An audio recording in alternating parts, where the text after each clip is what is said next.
On va un peu continuer le sujet d'hier. Ouais. On a expliqué que les élèves de Rabbi Akiva sont décédés parce qu'ils manquaient de respect. Manquaient de respect. Et la raison pour laquelle on est en deuil, c'est que cette Torah qu'ils auraient pu nous enseigner a disparu, au fait. On peut dire que la Torah a été divisée par 10. Et la question se pose, alors pourquoi Hachem a fait un tel malheur, 24 000 morts? C'était des grands tzadikim, c'était des Tanaïm. Ils se manquaient de respect. À ce point-là, c'est tellement grave de se manquer de respect. C'est grave. À ce Ben oui, c'est grave. À ce point-là, tuer, les faire disparaître à jamais. Jusqu'à présent, on est en deuil. C'est-à-dire la Torah, elle manque. Oui, c'est pour le manque de Torah.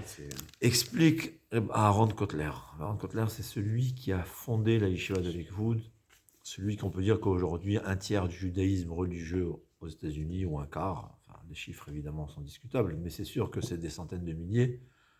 Grâce à lui, aujourd'hui, ils sont des Bnei Torah. Ouais, des gens attachés à la Torah. C'est attaché à la Torah. On peut travailler toute la journée et être attaché à la Torah. Il n'y a aucun problème. C'est attaché à la Torah, c'est l'essentiel, au fait. D'ailleurs, quand il est arrivé aux États-Unis, il achetait du poisson. J'avais entendu l'histoire de Matessia au Salomon Mourav. Et le vendeur a emballé le poisson avec des feuilles de livres de Kodesh, de Ktot HaChoshen. Et le rabbin lui dit, comment tu fais ça? Il lui dit, Rav, ici on est aux États-Unis. Il n'y a plus de Torah aux États-Unis. Alors Kotler, il lui dit, tu verras. On va encore imprimer de ces livres. Moi, je vous dis que Rabbi Kotler, il a sous-estimé sa réussite. Aujourd'hui, c'est pas qu'on imprime des anciens livres. On imprime des nouveaux livres. Ouais, c'est pas seulement le Ktot HaChoshen. Il y a des collègues aujourd'hui où on écrit des explications, des commentaires sur le Ktot HaChoshen. C'est en quelle année? Après la Shoah, quoi. Après la Shoah. En années 50, début des années 50. Ouais, il a fondé sa yeshiva avec une dizaine de personnes, peut-être. Je ne sais pas l'histoire exacte, mais c'était très peu. Aujourd'hui, rien que les Lakewood, il y a 7000 élèves. Il y a des succursales de Lakewood, et c'est pas, chaque succursale, c'est un soleil dans l'endroit où on se trouve. C'est incroyable le nombre de personnes. C'est ça. Ouais. Donc, on va pas seulement aux États-Unis, on imprime. D'abord, en Kotler a dit on va imprimer des ktsot, c'est le nom du livre. On imprime des commentaires sur le ktsot. C'est une parenthèse. Mais il dit comme ça. Il dit c'est vrai que si les élèves de Rabbi Akiva étaient restés, on aurait une Torah 10 fois plus grande ou 100 fois, personne ne sait exactement. Mais on aurait une Torah avec des erreurs. Pourquoi? Et ça, c'est une base à savoir. Il y a deux personnes qui ont des avis différents. Qu'est-ce qui se passe? Comment ça se fait? Qui a raison? Demande Rabbi Israël Salanter. Comment c'est possible que deux personnes avec, j'appelle ça avec quotient intellectuel égal, connaissance égale, j'appellerais ça même faculté d'analyse égale, en mathématiques, ils sont au même niveau, mais il y a beaucoup de choses qui discutent. En Torah, par exemple, ils vont discuter. En politique, ils vont discuter. Comment c'est possible? Demande Rabbi Israël Salanter. Hein, qu'est-ce que tu dis? Comment c'est possible?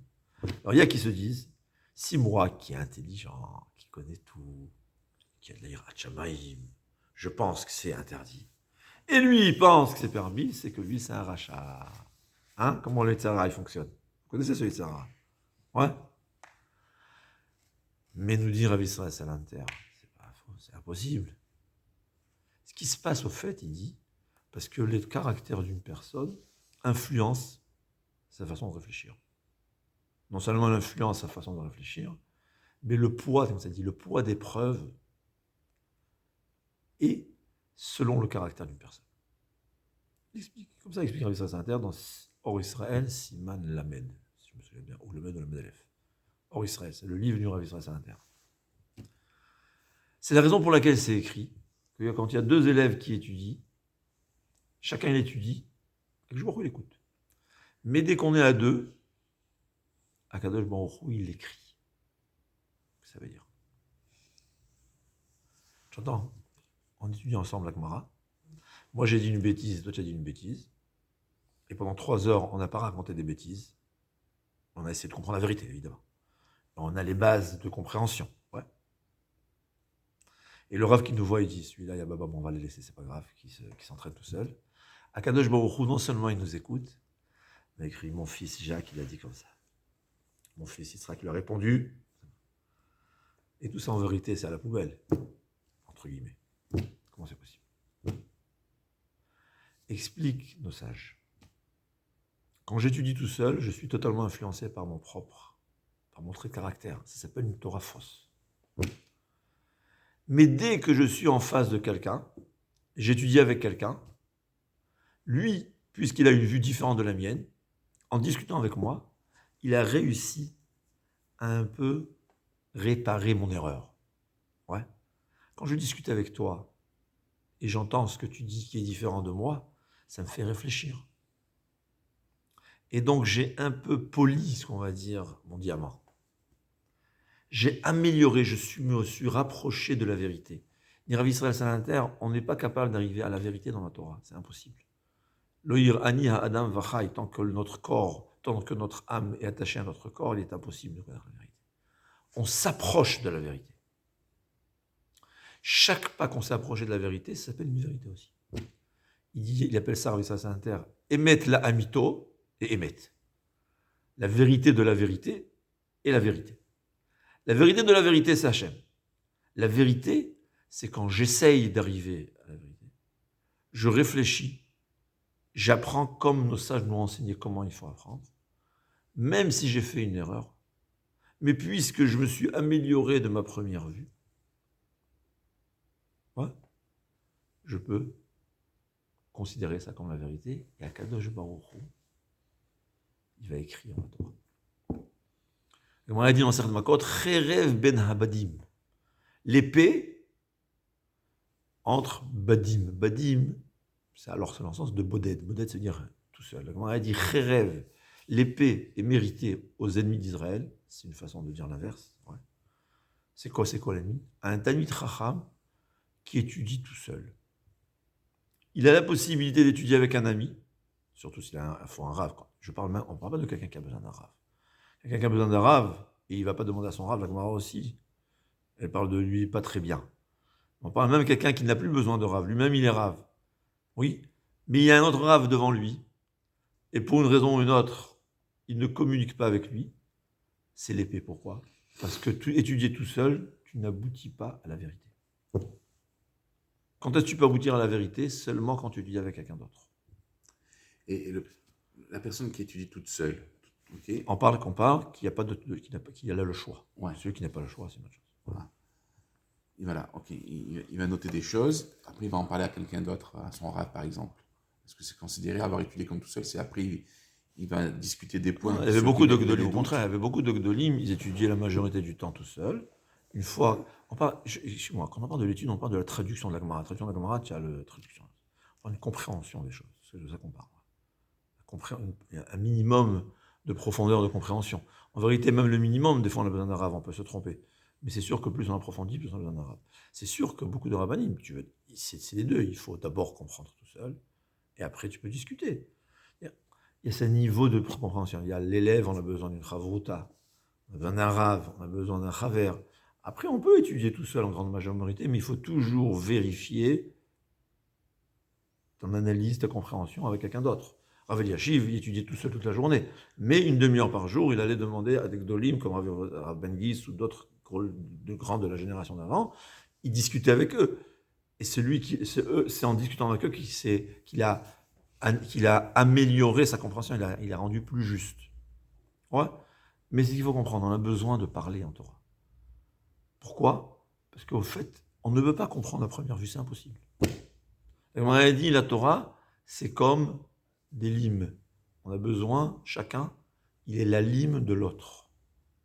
Pour l'aiguiser. C'est-à-dire, tant qu'il n'est pas aiguisé, c'est pas vraiment... C'est l'exemple que le Chachamim nous enseigne, prennent pour dire compréhension aiguë, compréhension approfondie, compréhension réelle. On a dit que le Talmidei Chachamim, c'est comme un feu de bois. Il y a plein de brindilles que l'une aide l'autre. Ouais. C'est-à-dire, l'homme tout seul ne peut pas comprendre la vérité. Mais ce n'est pas seulement en Torah, c'est dans tout. Alors, nous explique Rav Israël, c'est ce que Rabbi Aaron Kotler voulait dire. Quand on est à deux, si je t'apprécie totalement, je prends au sérieux ton avis à 100%, alors tu vas me polir à 100%. Mais si je te manque de respect, même si je vais t'accepter à 95%, parce que je te respecte, je te manque de respect. Ouais, 95%. Tu vas me polir à 95%. Et ma Torah va être, je ne vais pas la polir, arriver à la vérité que je peux arriver. Quand j'arrive à ma vérité, que Hachem m'a donné la possibilité d'arriver, j'ai abouti, ça s'appelle la vérité. Mais quand, c'est ce que Rav Sainter aussi explique, mais quand j'ai mal compris parce que je n'ai pas suffisamment travaillé, parce que je suis un peu paresseux, ou parce que Akadosh Baruch Hu m'a envoyé mon ami qui me fait une remarque qui aurait dû me faire comprendre mon erreur, mais moi, hein, par mon orgueil ou par manque de respect, surtout quand c'est de l'orgueil. Alors ils n'avaient pas d'orgueil, c'était pas à ce niveau-là, mais ils manquaient de respect. Je ne veux pas être suffisamment attentif à ton avis. Je ne veux pas redresser. Il y aura un petit point qui va me manquer dans ma vue de la Torah, dans ma compréhension de la Torah. Et ma Torah sera faussée. Parce que ça, Saint-Denis l'explique. Quand j'ai fait mon maximum, ça s'appelle Torah Emet.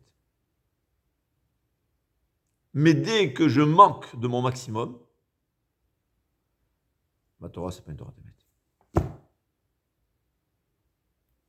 Ils auraient transmis une Torah 100 fois plus grande, mais 10 fois plus, ou bon, enfin, mais il y aura des erreurs. Elle ne sera pas pure, elle ne sera pas 100% vraie. Après, Shmuel dit le respect, le manque de respect, ce n'était pas quelque chose de visible à l'œil nu. Parce que si c'était visible à l'œil nu, Rabbi Akiva leur fait reproche. Hein, quand je vois des élèves qui se chamaillent, on leur fait la remarque. C'est pas comme ça. Je leur dis, entraînez-vous à être gentil. Pourquoi vous entraînez à être méchant? Hein? Ils s'entraînent à taquiner. Toute la journée à taquiner. Ancien du jeu, ouais, c'est du jeu 1 fois sur 3. Ou 2 fois sur 3, ou 4 fois sur 5, peu importe. Je dis, entraînez-vous à être gentil. Entraîne-toi à dire de bonnes paroles. Tu vas arriver, tu vas te marier un de ces jours, non? Ouais. La femme, il ne faut pas la taquiner. Moi, je connais des gens que la femme, leur jeu, c'est de taquiner sa femme. Alors, ils ont une femme sadéquette et qui pleure dans son cœur, comme on dit. Ouais. Mais non, ta femme, tu ne peux la taquiner. C'est vrai que l'esprit français aime bien taquiner, non? J'ai l'impression, hein? C'est une spécialité. C'est une spécialité, voilà. Hein, quand on se rencontre, alors la Torah, elle nous enseigne non. C'est une mauvaise qualité. Ah, c'est pour du jeu? Oui, manger du porc pour du jeu aussi, c'est pas bien. Il n'y a pas de différence pour le jeu. Surtout que toujours 1 fois sur 2, ou 1 fois sur 3, ou 2 fois sur 5, ça dépend à chacun. Le jeu se transforme, ça pique le cœur. Hein. L'autonou, c'est un lave. Surtout pour sa femme. L'autonou pour sa femme, c'est 100 fois plus grave, comme Ryan nous dit. Ouais, alors entraîne-toi à être gentil. Alors Rabbi Akiva, c'était pas comme ça. C'est pas qu'il se critiquait. Chazvé shalom.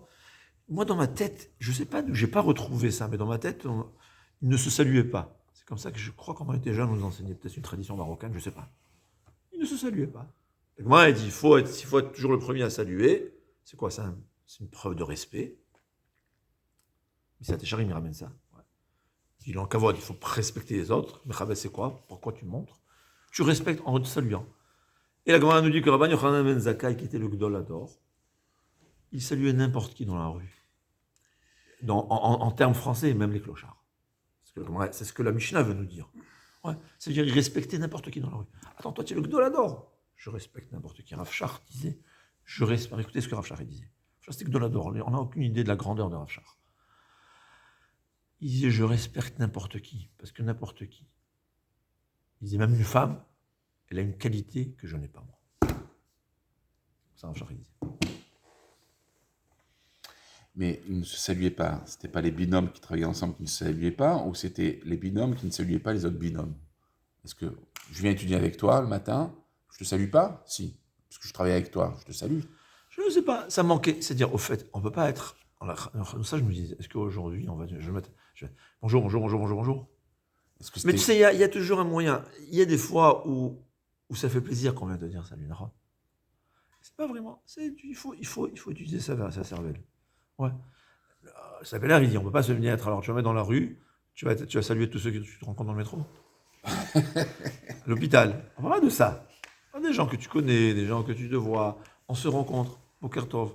Combien de Bachouri et Shivot ont été sauvés? Ouais, ils arrivent à la yeshiva et on les salue. Il y a des gens qui disent, je voulais quitter la yeshiva. Et au dernier moment, il y a quelqu'un qui est venu me saluer avec un sourire. Tu le sens, tu as une valeur. Il faut être intelligent, mais il faut... On parle maintenant, il y a le détail. Le détail, c'est à chacun de voir comment, selon les coutumes aussi. C'est sûr qu'il faut essayer de saluer. Moi, j'essaye. Enfin, chacun est d'être intelligent. Mais l'important, c'est respecter. Maintenant, c'est ce que je veux dire. En fait, en 2 mots, on peut dire plus simplement. Il faut un travail d'équipe pour arriver à la vérité. Il faut un travail d'équipe. D'accord ? Mais c'est quoi un travail d'équipe? Si quand on est une équipe, on réfléchit sur n'importe quel sujet, je ne parle pas seulement dans la Torah c'est sûr. Ouais. Mais si quand toi tu dis un argument, je ne le considère pas, je manque de respect à ton argument, qu'est-ce qui va se passer? On n'aura pas un travail d'équipe. On ne pourra pas bâtir la vérité. Et personne au monde n'est stupide. Je peux vous promettre qu'en tant que Roche Collège, j'avais des avrechim, ils comprenaient tordu. Rien. Et même d'eux, j'ai appris. Ouais. Parce que la Torah, elle nous dit, tu dois respecter, je sais, je les écoute, c'est mon rôle, je suis payé pour ça, comme on dit chez nous. Ouais. Mais je peux te dire que personne au monde ne dit des bêtises. Même s'il dit 90% de bêtises, il y a toujours, j'appelle ça une graine de vérité, une graine, une façon de voir les choses que tu n'y as pas pensé. Ou peut-être qu'il faut être fou pour le penser, mais c'est pas grave.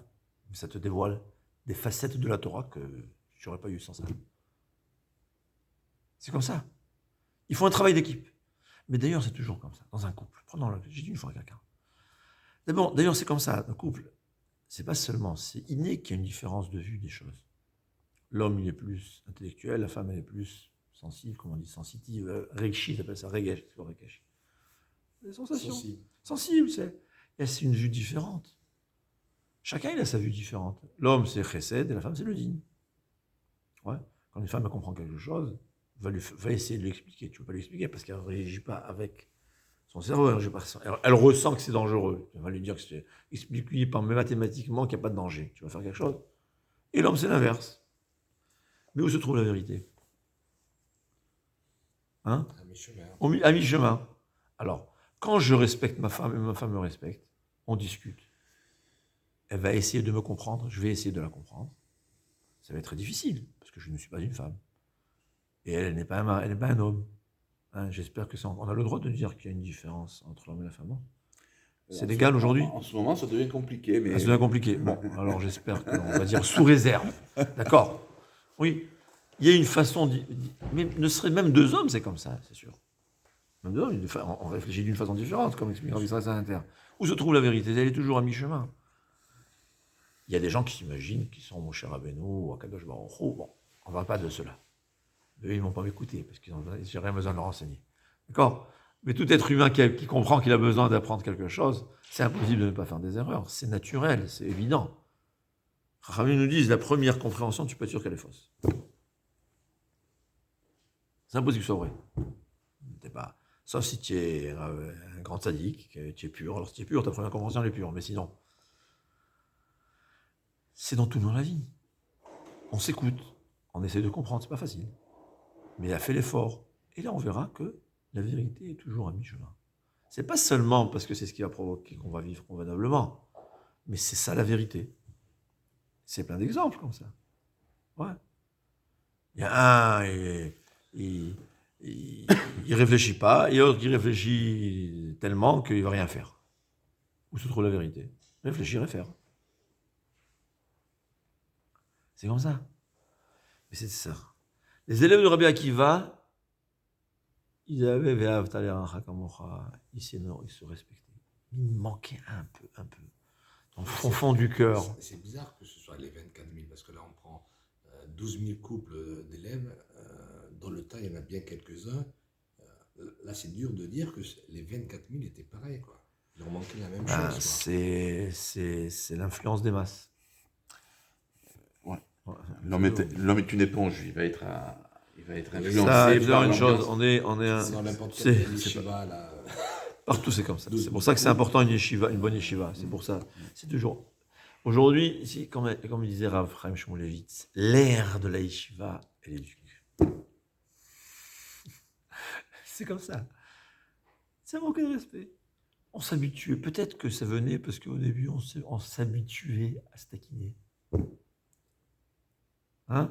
Pour blaguer, évidemment. Hein? Pour s'amuser. On a besoin de sourire dans la vie, non? Hein? Il faut. Ouais, mais il y a d'autres moyens. On connaissait des gnolim qui étaient toute la journée plein d'humour. Je peux vous dire que Rav Shach était plein d'humour. Il blaguait. Mais jamais, jamais, jamais de la vie, il avait avec quelqu'un. Chas v'shalom. Jamais. Moi, j'ai connu des gnolim, c'était de l'humour. C'est pas la blague, l'humour, tu vois. C'est un peu. J'ai le sourire à la bouche. C'est ni la moquerie, chas v'shalom. C'est les tzanout. C'est un sourd. Se moquer de quelqu'un, ça s'appelle les tzanout, que c'est une combinaison de ga'ava, d'orgueil, et de quoi le Rabbi Yonah, j'ai oublié. Je me suis rappelé le début de la phrase et j'ai oublié la fin. Peu importe. En tout cas, il faut... Il y en a qui disent parce qu'ils ne faisaient pas les bénédictions avant et après l'étude. La Gemara, elle dit... Non, ça c'est pourquoi le premier temple a été détruit. C'est une autre chose. C'est une autre Gemara, Masechet Nedarim. Là, je vois la Gemara, Masechet Ketuvot. Shelo nahagu kavod ze bazé. Ils ne se respectaient pas. Dire à Chaim Shmulevitz, c'est pas qu'ils ne se respectaient pas d'une façon qu'on pouvait voir, parce que sinon Rabbi Akiva aurait fait la remarque, c'est d'une façon invisible. Mais c'est toujours comprendre, toujours réfléchir. Je pense quelque chose, quelqu'un il me dit autrement, je peux m'énerver si je suis un bon, mais si je suis stupide, non. Si je suis intelligent, je réfléchis. Attends, il est autant que moi. Et même s'il est pire que moi, peut-être je me trompe, je vais réfléchir. Ouais.